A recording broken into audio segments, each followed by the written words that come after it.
Thank you again for joining us. God bless you. Please get your friends, get people around you, and invite them to this short time of hearing the Lord. Because when you hear Him, your life will not remain the same again. Let's pray together. Father, we thank you because you are the one that bid us come.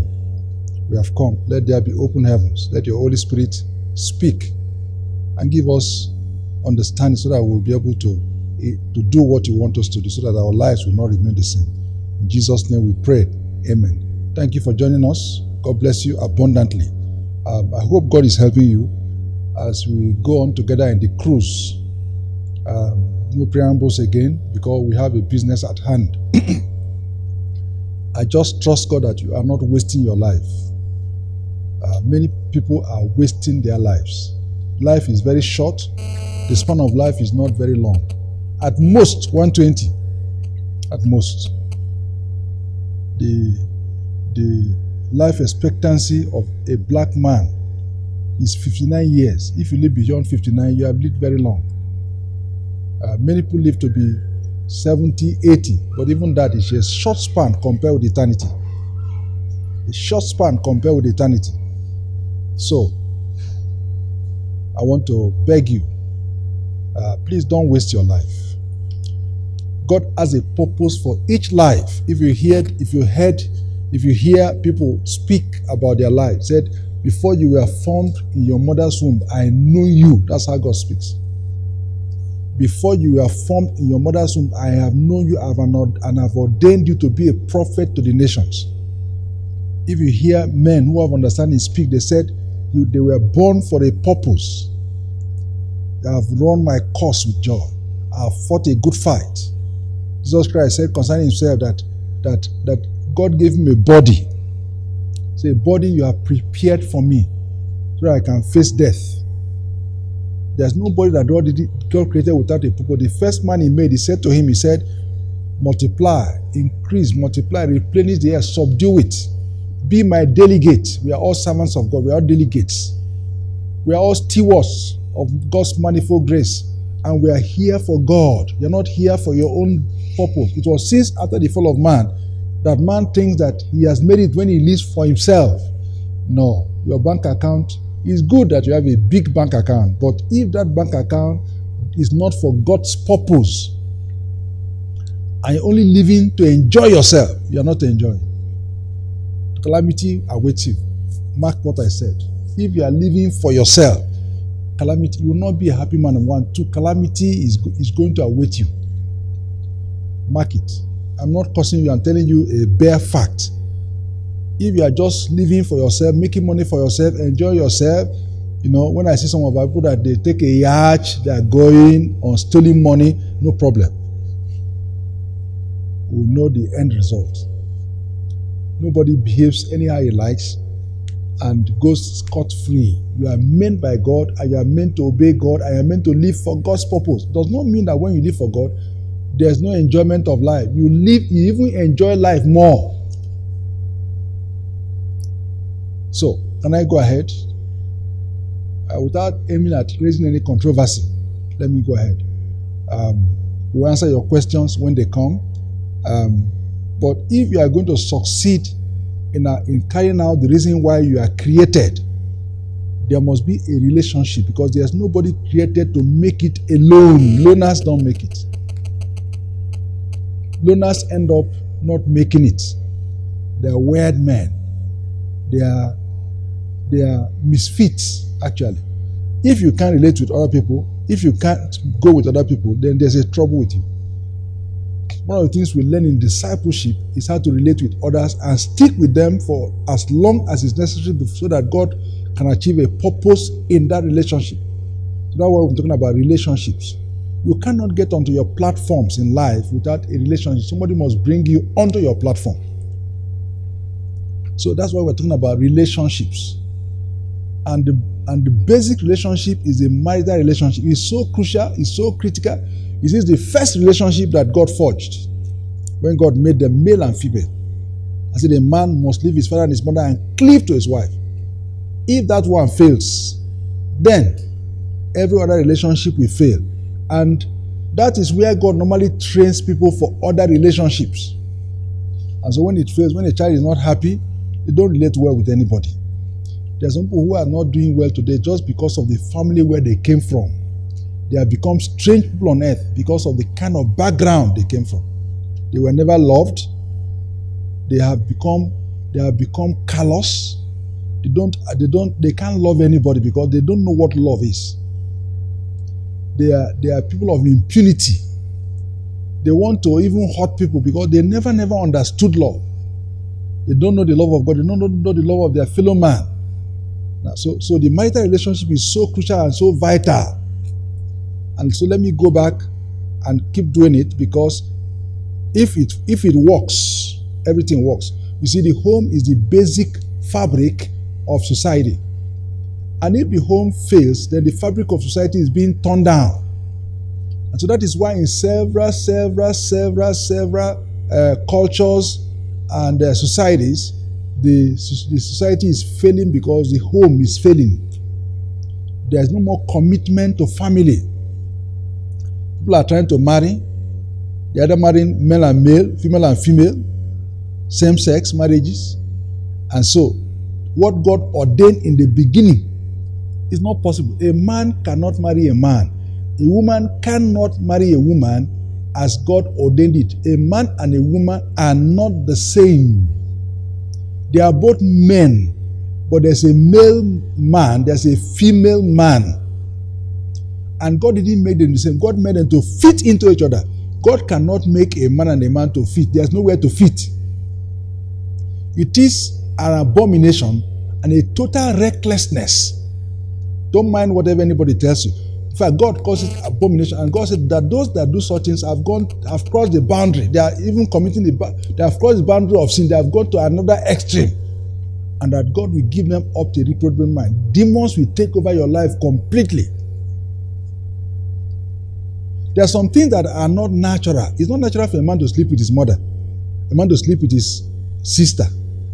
When that kind of urge comes on you and you want to have sex with your sister, with your child, with your mother, then you have demons have completely overtaken your life. But you see, God has not left us without any hope. Those that have gone beyond the boundary, you can return to within the boundary. And some people don't understand what has happened to them, simply because they don't understand that when you touch the apple of God's eye and you sin with impunity, then God can be very, and when God is annoyed with a man, he may not kill you, but it's better for him to kill you. Let me go ahead yet. So we have been studying from the book of Malachi.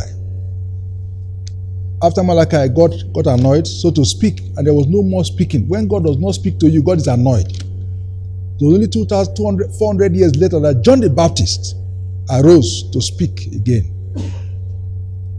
So when God closes his mouth, because he's annoyed, when there's a man they call Saul, but the Bible says God has not spoken to me by Urim, nor Thummim, nor prophet, nor the law. What happens that God does not speak to you by any means? Not dreams, not Bible, not prophecy, not in your spirit, then you are done for. When there's a famine, not of food, but of the word of God, it is a terrible famine. And when God wants to punish any society, any person, he just closes the door and says, I won't speak. In fact, that's the most terrible cane anybody can give you. When a father starts speaking to his son, that's the greatest discipline. So beg God for mercy. Beg God for mercy. Beg God that you will not live outside the will of God for your life. Beg God that the days have come, and that day has come when you will start seeking God and say, God, you made me for a purpose. He said he made all things and he made them for his pleasure. The trees live for the purpose for which God made them. The sun and the moon and the stars, they come out every day and they are going around in their orbits according to the word of God for their lives. The seasons respect God. Rainy season, dry season. Everything is operating according to the designer's intention. It's only human beings who disobey God with a flagrant impunity. And they are saying to God, whatever you want to do, do it. And because God is very patient and does not react quickly, so the sinners, they find it convenient to be stubborn. And some people are even mocking and saying, since our father slept. So what are you talking about? When will God react? My friend, don't let God hear it. You are pushing him, you are pushing him, you are pushing him. You can push him to the place where he will respond to you. And nobody ever got God to respond to him, and he's still laughing. Imagine the kind of flood they are talking about in Houston, Texas. That's a very, very wonderfully advanced society. But now there's no electricity there. There's so many things because of just flood. My friend, God is not a man. With all the technology and all the advancement, when God wants to speak, all man beings must keep quiet. Look at how those people are running. I saw them on television. I was wondering, I said, are these not all those people who are making yanga? All their dresses, nobody's talking about those fine dresses again. Nobody's talking, they just want to be saved. One man carry his dog on the neck. You didn't carry your children, you carry your dog on the neck. That's how foolish man has become. But I saw them. I knew that if they were thinking well, they would have been praying and say, God, please have mercy on us. Then there's a wildfire. Fire is burning inside the bush. Oh, let me not take my time. Man is very vain. Man is very fickle. Man is very, very, very nothing. And his time is running like a weaver shuttle. Very soon you are gone. Friend, don't waste this one life.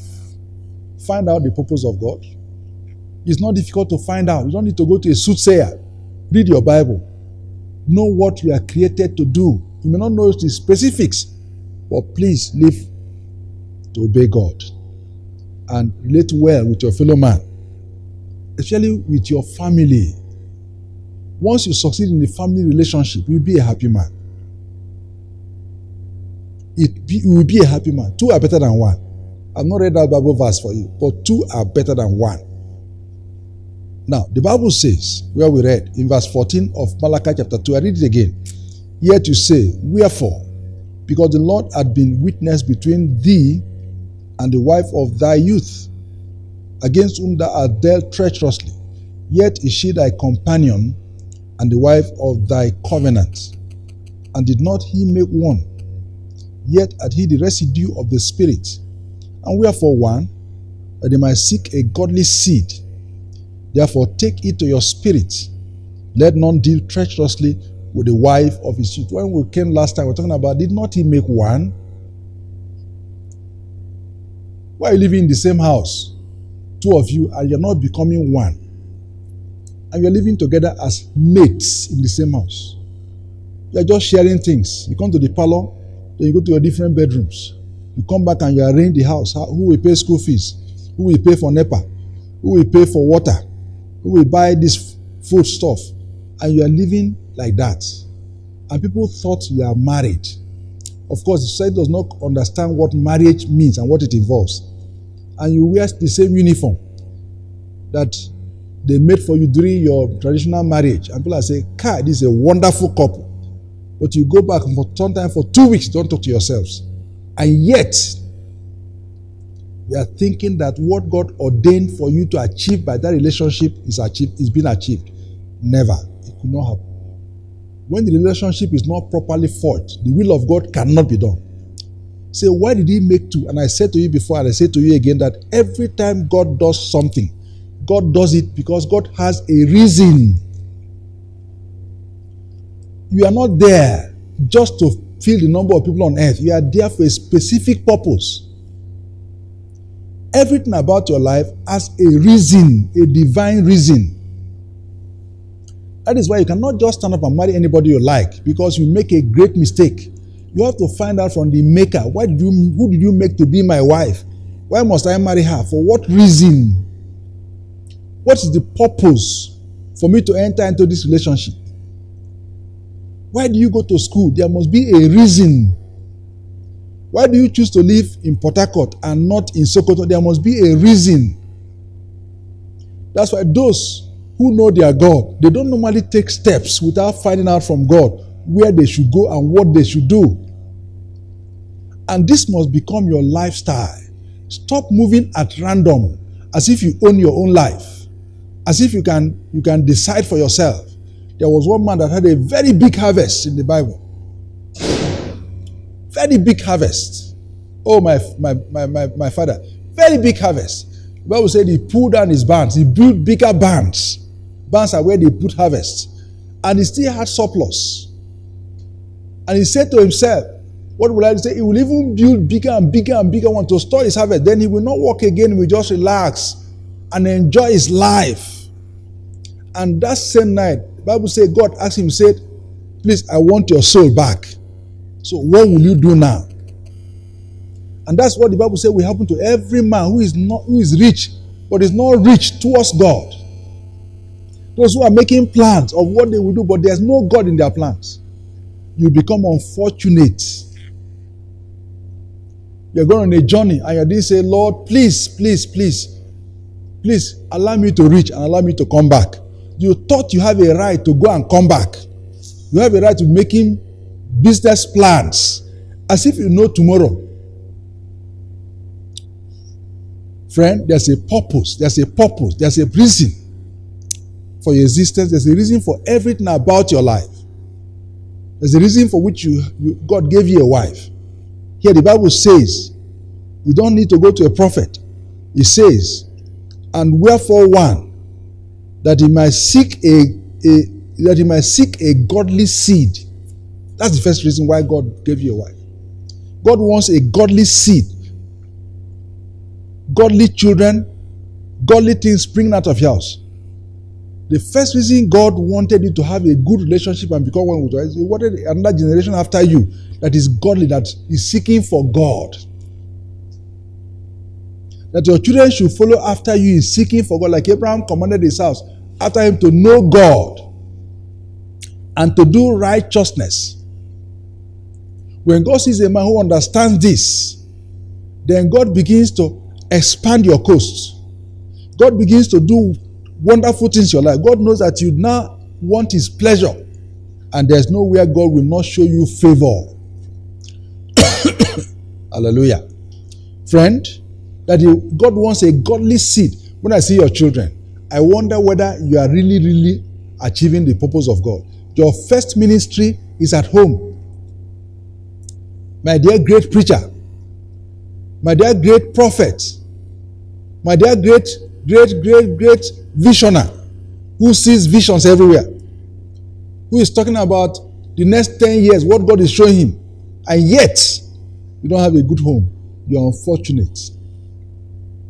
Even some people have divorced their wife, they're marrying a second wife, and they're still standing on the pulpit. You see, you don't want to respect God. I would say the minister must be the husband of one wife. You have a living wife somewhere, and you have another one in Nigeria, and you say, well, it doesn't matter. Who told you it doesn't matter? If all of us do like that, then what will happen? If society has no more rule, no more order, any man can marry 10 wives. That's how our fathers did. Look at the kind of society they built. One man has 16 wives. One man has 4 wives. One man has 10 wives. How did they look at the kind of society they built? Anytime you like to marry, just go and take another wife. People in some cultures, a woman does not live with a man forever. When you live with a man for 4 years, you go and look for another man. You enter some cultures, you don't know who is the husband, don't know who is the wife, you don't know where they should. You just see a mixture. Children are from different men in one house. So, and God is saying, no, this is not my wisdom. This is what I want. So, what is God's mind for the home? Why did God give me a wife? Say, number one, He's looking for a godly seed. Godly seed means godly children. Godly grandchildren. Now. But that's not much more than that. But I want to emphasize that because it's important. That's why if you are going to be a minister of the gospel, minister of the word of God, you must have one wife. You must have children that respect you, not profligates. A godly seed. Now, I don't have time this day to talk about children upbringing. But the Bible says, train up a child in the way he will go, and when he's old, he will not depart. But when you don't train up a child the way he will go, and you pamper children, and you don't train them, and they live in an environment that is confused, and they grow up not able to speak any of the language of the parents, but they speak the language of Ashdod, they speak the language of the hidden. When I come to your house and I hear your children talking, oh my God, oh my God. I see the kind of children that they don't look like you, they don't look like your wife, they look like strangers.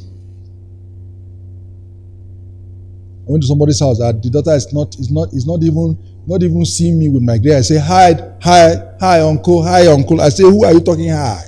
Am I an American? I'm a Nigerian. More than that, I'm a Christian. And in Christianity, the Bible says when you see a man with a hoary hair, white hair, you bow down. It's not easy to get it. You are telling me how you bring out your hand. Somebody who is not old enough to be my granddaughter. Yeah. Of course, you know me now. I will shake you. But I have taken note that you shook my hand. Please don't run away from me when you see me. I normally shake everybody's hand. But there's some very careless behavior that I see in your house, which tells me the kind of person you are. the kind of wild animals you have gathered together, you call them children. They won't obey their mother. The father said, come back. Of course, some of you are not fathers. When I heard the other man saying to the daughter, I say, come back in time, oh. Don't come back too early. Oh. And the mother is saying, please, is there a condom inside your handbag? That's father and mother. Is there a condom inside your handbag? So you know where your child is going and what she's going to do. The father is saying, come back earlier. Don't come back after midnight. Oh. So what kind of father are you? What are you fathering? Mother, telling the daughter to be very careful, take condom. Are you a mother or a mother? What kind of seed are you producing? What kind of offspring? What kind of training? What kind of example? So that's the first training. What kind of life are you living before your children that have made them to copy a strange lifestyle? When I come to your house, I hear so much noise, so much violence everywhere. The doctor cannot bring a cup of cold water to the parlor to give a visitor. I will see a green film of soap on the mouth of the tumbler. I can't sleep in your house. Your son will steal my handset. So what kind of generation are we producing? Your children are the chief cult people in the campus. They are in the cult on the campus. They are the ones that do exam malpractice. And you know it. So where will all this take you? We all say Jesus loved righteousness and hated wickedness. Do you hate wickedness? How did you show it? You even were the one that went to get admission for your daughter. And you paid bribe money and got admission letter that has no correct admission letter, and she has spent 4 years, and now you are trying to pay again to make authenticate a certificate, and now they have reduced JAMB cutoff mark to 100, so anybody can enter. So our country is going from bad to worse because the home is not what it should be. In other climes, when you have no wife, you cannot be a prime minister. People, election issue concerns even your home. They bring it up in election. That if this man cannot rule a house of 5 people, how can he rule a nation of millions? But here, it doesn't matter. But friend, it matters to God. The Bible said God is looking for. Therefore, he said that. And where did He make them one? That He might seek a godly seed. And when I enter your house, I see godly children, well-behaved children. Children that have respect, children that know how to greet elders, children that can leave their food because I have not eaten, children that can leave their bed for a visitor, children that know how to treat guests. That's a godly seed. And that the conversation in the house, what springs out of your house, is godly. Your house is a spring. Things are springing out of your house. Why are people bypassing your house to go for other people's houses to go and get godly things? Spring out good counsel, good prayer. Why can't you provide this in your house?